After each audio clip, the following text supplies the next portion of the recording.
Praise the lord.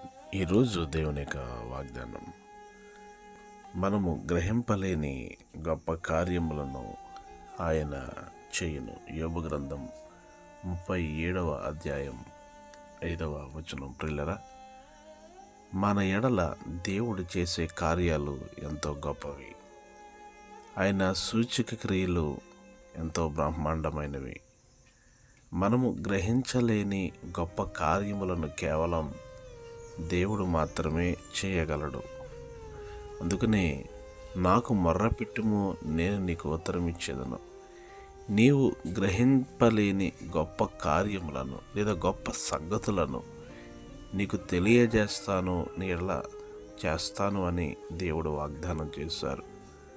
గనుక దేవుడు మనము గ్రహించలేనటువంటి గొప్ప కార్యాలు మన ఎడల చెయ్యాలి అని అంటే మనం ప్రార్థిద్దాం. మీకు ప్రార్థించే దైవజనులు రెవరెండ్ డేవిడ్ రాజ్ గారు రాసిన మెసేజ్ కాదు. మీ గాడ్ బ్లెస్ యు.